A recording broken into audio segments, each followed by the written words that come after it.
আসসালামু আলাইকুম, সবাইকে অরেঞ্জ মিটে বিটির পক্ষ থেকে স্বাগতম। আজকে আমি আপনাদের মাঝে শেয়ার করব পাঙ্গাস মাছ, আলু আর পুঁই শাক দিয়ে চচ্চড়ি।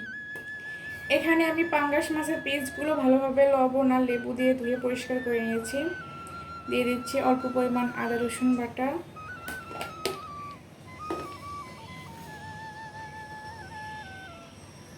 দিয়ে দিচ্ছি পরিমাণ মতো মরিচের গুঁড়া,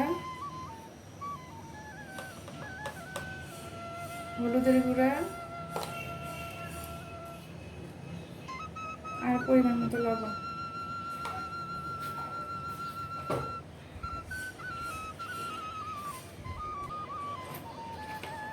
এখন অল্প পরিমাণ সরিষার তেল দিচ্ছি।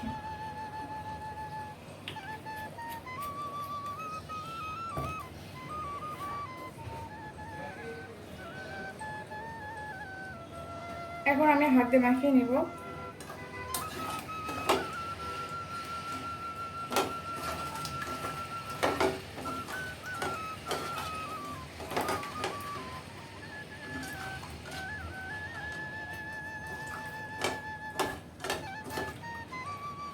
এখন পরিমাণ মতো পানি দিয়ে দিচ্ছি।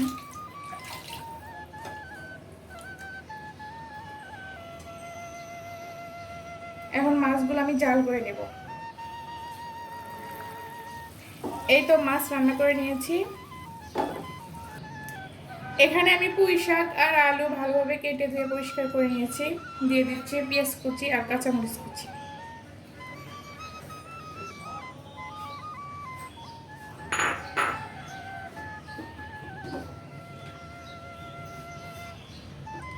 হলুদ গুঁড়ো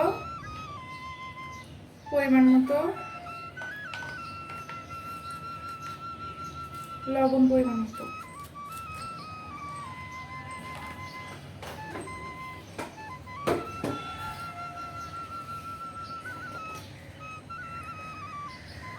দিয়ে দিচ্ছি আদা রসুন বাটা,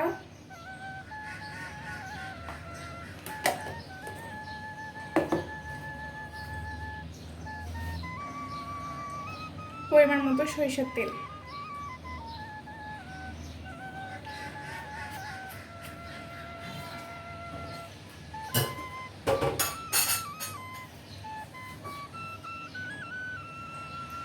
এখন হাত দিয়ে মাখিয়ে নিব।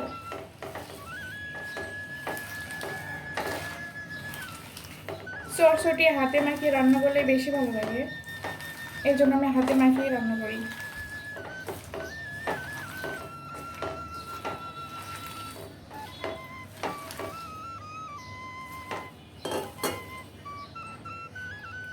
এখন পরিমাণ মতো পানি দিয়ে দিচ্ছি।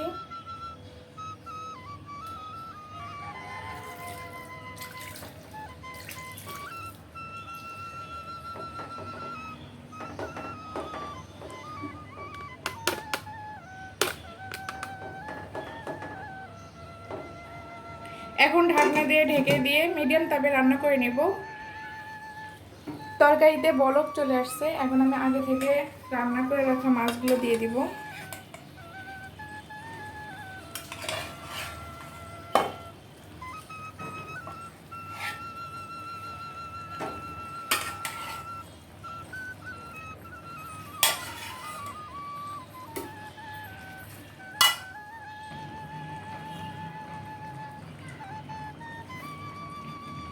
এখন তরকারি ঝোলটা কমিয়ে আসলেই রান্না কমপ্লিট হয়ে যাবে। চটচটি রান্না করা অনেক সহজ।